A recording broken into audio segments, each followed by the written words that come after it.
প্রিয় সাংবাদিক বন্ধুরা, আজকের যে ঘটনাটি ঘটেছে সেখানে অনেক সাংবাদিক বন্ধু উপস্থিত ছিলেন, বিভিন্নভাবে সেটি ধারণ করেছেন। প্রশাসনের অনেক লোকও ছিল। আমরা ভিডিওটি বারবার আমরা পর্যালোচনা করেছি। আমরা সেখানে দেখেছি যে বিএনপি কিংবা অঙ্গ সহযোগী সংগঠনের কোনো অবস্থান থেকেই কোনো পর্যায়ে কোনো নেতাকর্মীকে আমরা দেখতে পাইনি। এবং আপনারাও যারা প্রিন্ট মিডিয়ার বন্ধুরা আছেন, ইলেকট্রনিক্স মিডিয়ার বন্ধুরা আছেন, তারাও বলতে পারবেন না যে এইখানে বিএনপির কোনো নেতা কর্মী ছিলেন।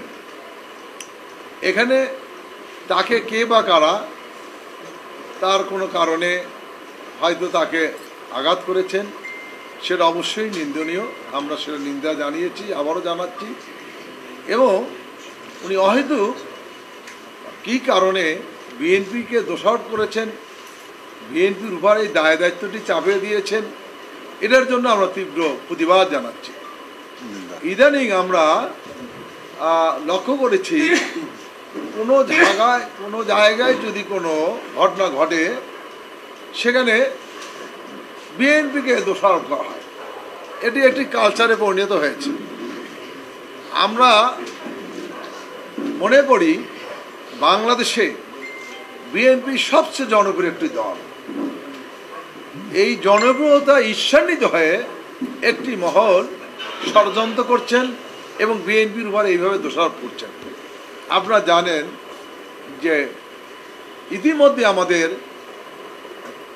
দলের অ্যাক্টিং চেয়ারম্যান দেশনায়ক তারেক রহমান সুস্পষ্ট নির্দেশনা দিয়েছেন যে বিএনপির যদি কোনো অবস্থা থেকে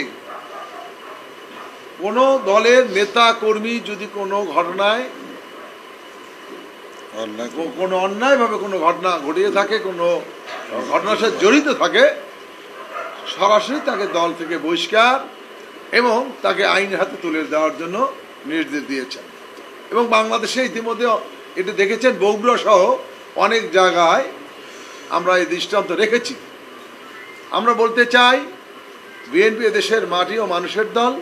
বিএনপি দেশের জনগণের জন্য কাজ করে। বিএনপি জনগণের সমর্থন নিয়েই আগামীতে একটি সুষ্ঠু নির্বাচনের মাধ্যমে ক্ষমতায় যেতে চায়।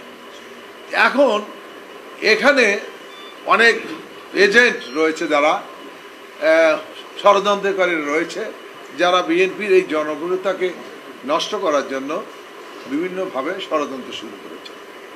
আমি আপনাদের মাধ্যমে বলতে চাই যে আজকের যে ঘটনাটি ঘটেছে সেটি আপনারা পর্যালোচনা করুন, আপনারা লিখুন কেন অন্যায়ভাবে বিএনপিকে দোষারোপ করা হলো। এখানে বিএনপি নাম কোত্থেকে আসলো, বিএনপির কারা জড়িত, এটি আপনারাও দেখবেন। আমরা এর তীব্র প্রতিবাদ এবং নিন্দা জানাই।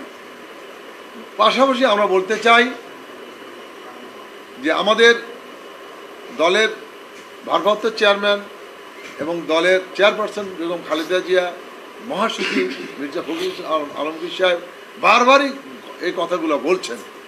এবং আমরা দলকে কিভাবে আমরা নেতা কর্মীদেরকে আমরা বিরিফ করে থাকি যে কোনো অবস্থাতেই কোনো দখলবাজি, কোনো চাঁদাবাজি সাথে সম্পৃক্ত হওয়া যাবে না, অন্যায় কোনো কাজ করা যাবে না। আপনি ইতিমধ্যে দেখেন বগুড়ায় যে ঘটনাগুলো ঘটছে এর সাথে কারা জড়িত। কাজেই আমরা আপনাদের সামনে যে কথাগুলো বিগত দিনও বলেছি, আজকেও একই কথা, সেই কথাগুলো আমরা বলছি। আমরা জনগণকে সচেতন করছি যে যদি বিএনপির নামে কোনো অঙ্গ সহযোগী সংগঠনের নামে কেউ যদি কোনো অন্যায় করে থাকে, তৎক্ষণাৎ আপনারা প্রশাসনের হাতে তাদের তুলে দেবেন।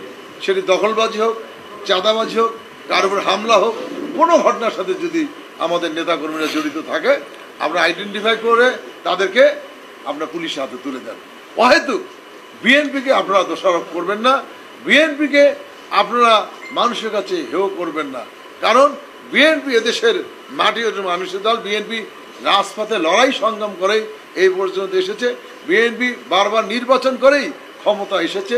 কাজেই আমরা বলতে চাই, এক শ্রেণীর মানুষ যখন দেখছে আগামীতে একটি সুষ্ঠু নির্বাচন হলে বিএনপি ক্ষমতায় আসবে, এবং সেই কারণেই তারা আজকে বিএনপির এই দোষারোপ তারা শুরু করেছে।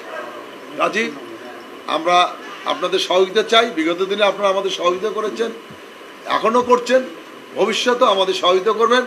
আমরা এদেশের মানুষের পাশে থেকে আমরা গণতন্ত্র পুনঃপ্রতিষ্ঠার জন্য কাজ করতে চাই, আমরা আইনের শাসন ফিরিয়ে দিতে চাই, আমরা ভোটাধিকার এদেশের মানুষ ফিরে পাক সেটার জন্য আমরা কাজ করতে চাই।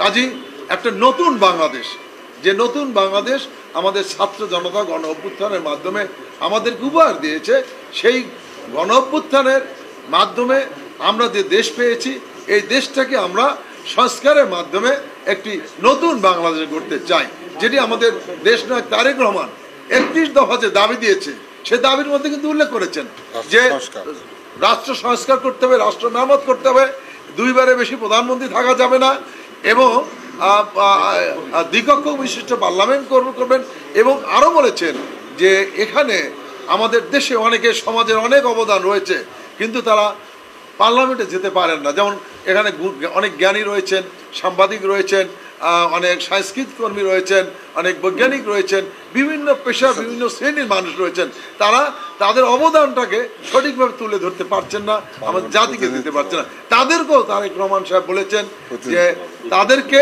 এই প্রতিষ্ঠিত করার জন্য উনি কাজ করবেন। কাজে এই জন্য দ্বিকক্ষ বিশিষ্ট একটি পার্লামেন্টের জন্য উনি বলেছেন। কাজে এখান থেকে বুঝতে আপনারা পারবেন যে তারেক রহমানের সদিচ্ছা কতটুকু, সে কিভাবে এই দেশটাকে গড়তে চায়, এদেশের মানুষের পাশে থাকতে চায়। সেইখানে কিছু ষড়যন্ত্রকারীরা ষড়যন্ত্র করবে। আপনারা ইতিমধ্যে দেখেছেন বিভিন্ন জায়গায় ছাত্রদল যুবদলের নামে চাঁদা তুলতে গিয়ে সেখানে ধরা পড়েছে যুবলীগ, ছাত্রলীগ, শ্রমিক লীগ, আপনারা দেখেছেন। তো এই ঘটনাগুলো ঘটছে। কাজে আজকে আমার মনে হয় যে এই কথাগুলো বলার কারণ হলো যে আজকে আমাদের উপরে যে দোষারোপ করা হচ্ছে, এবং হিরো আলমও সেই দোষারোপ করলেন না জেনেই, সেই জন্য আমরা আজকে এই তাৎক্ষণিক সাংবাদিক সম্মেলনটি ডাক দিয়েছি, এবং আপনারা এই ডাকে আমাদের সাড়া দিয়ে এখানে এসছেন, সেজন্য আমি আপনাদের ধন্যবাদ জানাচ্ছি।